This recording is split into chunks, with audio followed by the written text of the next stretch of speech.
All right, welcome to the Monday market update. It is July 21st. And Nikki, I'm so excited to hear from you today. Yes. It's been a couple weeks, a little bit, and kind of some volatility that's been happening in the market over the past couple weeks.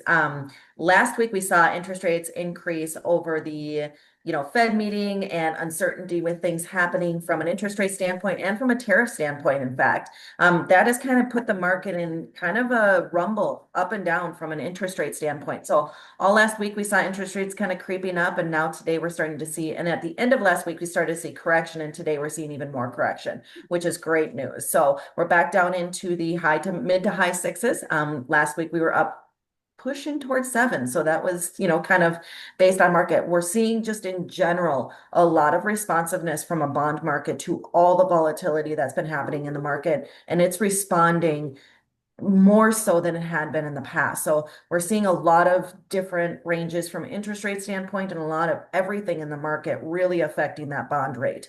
Normally we'll say, okay, maybe there's some news happenings that'll happen and it'll affect the bond market minimally, but we're seeing more and more effect on those bonds as we move through different news stories and things of that. So I want to get into a couple major things that I haven't really been able to talk to over the past couple weeks that have been happening that have started to affect these interest rates that are going to be significant, not only now, but in the next coming months. So first and foremost is the kind of media and attitude surrounding Jerome Powell as the Fed chair. So Trump has been very adamant about thinking that Powell is too late in dropping interest rates. The reason for that is, or what we think the most reason for that is because he thinks he's too conservative. The US has debt that they need to refinance in August. If we don't get those interest rates down or the Fed interest rate down on that debt, we're going to have to refinance that debt at a higher interest rate, which is not going to be great from an inflation standpoint and not going to be great for the economy. So one of Trump's goals has been to get that Fed interest rate down so that the refinance of the debt that the US has doesn't have to go into those higher interest rates. Powell is being very conservative. About a year ago, year and a half ago, he said, we're not going to lower interest rates until we reach the inflation of 2%. He said it, he went on record, and then dropped the interest rate right before the election. So to show some sort of progress. So it's supposed to be this non-bipartisan, it's supposed to be this nonpartisan thing, but he drops the interest rate right before the election and then refuses to drop them since the results of the election came in and Trump has been in office, even though that inflation has gotten down to 2.1, 2.3, 2.1. He's just sitting there at that 2% benchmark and will not lower them until he reaches it. The question is, okay, now if we reach that 2%, which, suspicion is that we will, he may or may not lower interest rates again because he just is, for whatever reason, extremely conservative on that. With that being said, he's now been referred to the Department of Justice for investigation of fraud and some other criminal activities associated with things that he's done from an interest rate standpoint. So we don't know if that, I mean, it seems awfully suspicious that he would be referred for this, right around the time that we're supposed to be refinancing this debt and all this stuff. So there's a little bit of like drama 101 going on with Powell and the Fed and Trump and the goals of the administration and things like that. So it'll be interesting to see how that plays out. I don't have an expert opinion on whether interest rates should be lower. I always want them lower, of course, and that benefits, everybody that I help purchase homes. So for me, it's like, yeah, let's lower these interest rates, and things like that. But I am certainly not an economic expert. I can only speak to, from a bond standpoint and from an mortgage interest rate standpoint, say, yeah, I agree. Let's get these things lowered. Inflation is under control. We can get these, interest rates lowered and start really helping people get into homes again and really helping, especially those first-time home buyers who, need lower interest rates in order to afford the monthly payments on these homes. So that's kind of drama 101. On the flip side, I had mentioned this a little bit last week, but I wanted to dive in a little bit further onto the Vantage Score 4.0. So Fannie and Freddie use FICO scores in order to determine mortgage qualifying. So TransUnion, Equifax, and Experian. We take the middle of those three scores and we use that for mortgage qualifying purposes. FICO concentrates on credit cards, student loans, long-term debt like mortgages, car loans, things of that nature that are going to be debts that report to credit that you pay each month. Fannie and Freddie just said, okay, we're actually going to start accepting what's called a Vantage Score 4.0. Vantage Score 4.0 is different, is the same, it reports the same thing as FICO does, but it also reports rent payments, utility payments, cell phone payments, and your daily activity payments or your monthly activity payments to determine a score for qualifying purposes. Fannie and Freddie are saying, well, just because you had a credit card and let's say you went to Kohl's, but your lot of clothes for your kids' school clothes, and you got the new Kohl's card for the discount and then forgot to pay it, you shouldn't be penalized long term for that because you've done all these other things correctly, like pay your rent on time or pay your, utility bills and pay your cell phone and do all these things that are the daily and the monthly living expenses that you should get credit for as behavior on how you can pay back long-term debt.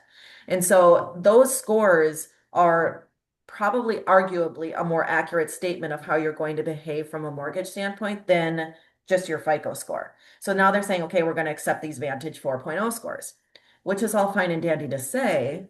However, if you think about mortgage software, you think about automated underwriting, you think about all these automated things that we have going into a mortgage already, they have to take that Vantage score and the platform of it and all the things that go into it from an algorithm standpoint and the data and plug that into their automated systems. So not only do we have to know how are the automated systems going to respond to this from a technological, purely IT standpoint, also we have to know, okay, if you put less than 20% down on a home, you have mortgage insurance. Are the mortgage insurance companies going to cover you for using a Vantage score versus a FICO score? And is there going to be a point in time where we're going, okay, we need to know what the Vantage score is and know what the FICO score is and kind of blend the two together to get a mortgage insurance payment, or factor. So there's all these unanswered questions that have to do with Vantage score. The other last piece of it is the investors. So in other words, the servicers who buy mortgage, backed securities, things of that nature, they're very good at pricing or giving you an interest rate for your scenario based on your FICO score. 680 is obviously a higher interest rate than 700, higher interest rate than 720, and et cetera. And so the Vantage score goes on a completely different scoring system. So are those investors going to be able to plug in that Vantage score and say, okay, this should be rated ABCD based on the interest rate based on your Vantage score? So the investors are going, why would, what's going to motivate me to buy a mortgage-backed security with a Vantage score versus a FICO score? And can I adjust for the interest rate for it? And so it's going to be, there's a lot of unknowns right now with that Vantage score. However, in my personal opinion, I think it's probably for a lot of people, especially first-time home buyers, it's a more accurate representation of how they're going to pay their debt long term. A lot of people, millennials and down from a generational standpoint, I'm not excluding anybody else, but I'm just saying, generally speaking, millennials and generations on down, they don't understand credit. A lot of them don't. They don't understand, how to use credit, what it takes, and there's no one there to really teach them. And so they just kind of have to learn it, or they're taught from their parents or whatever that case is. And so they don't really understand how to build that FICO score. Whereas, the older people, older generation, they've either not known and learned from their mistakes or just know and are not, can understand it. And so it's more advantageous for the, millennial on down generation to have that Vantage score and be able to qualify for a home. So a lot of things like happening with that. We're following along the story, trying to figure out, how it's gonna work, what's gonna happen, things of that nature. And then the last question on it is, will FHA and VA accept a Vantage score? Because right now it's only Fannie and Freddie from a conventional standpoint. And what does that score need to be? We don't know.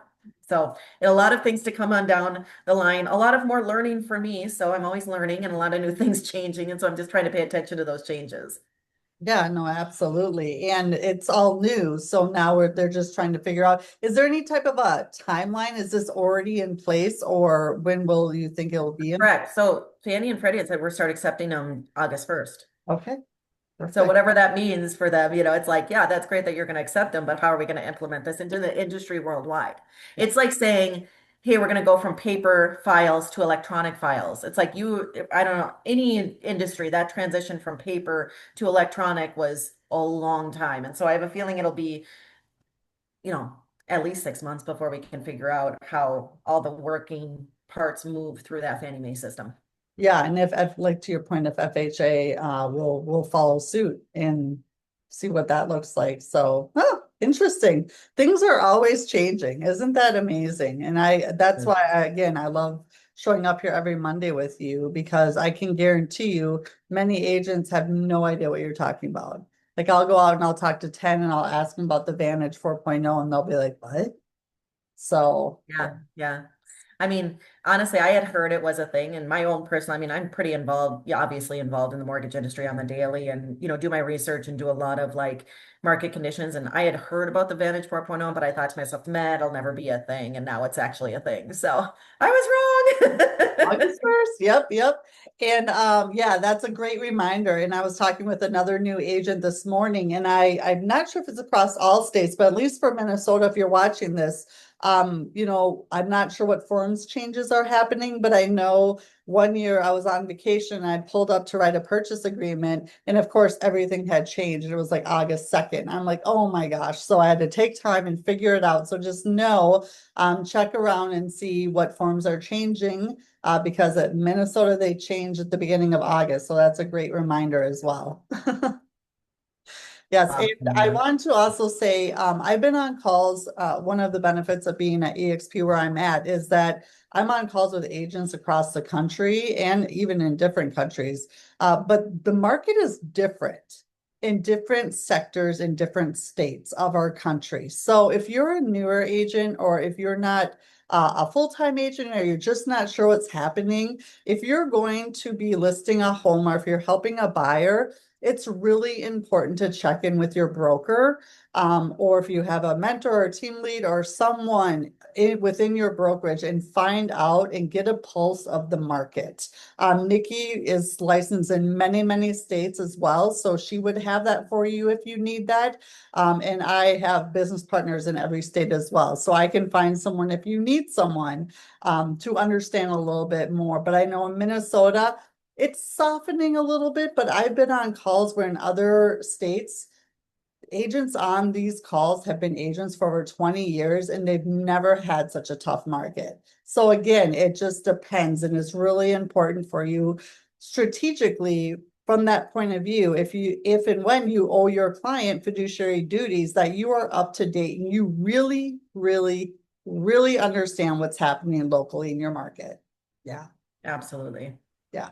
So that's my soapbox for today, but I think it's really important because, if you're just taking listings or throwing a buyer in your car and running around and just, hoping that something's going to happen and you really don't understand, you're doing everyone a disservice in the whole transaction. And on average, over 40 people touch a transaction. So it's important that you know what you're doing. And if you have questions, see Nikki or I or someone in your local market for sure.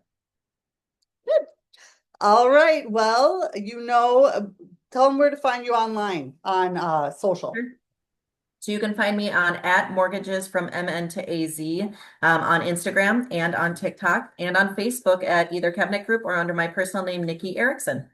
Perfect. And I am Angie Gerber on all social medias as well. My email is angiegerber@gmail.com. If you need anything at all from Nikki or I, we are here for you. And until next week, go out and sell something and have a good one.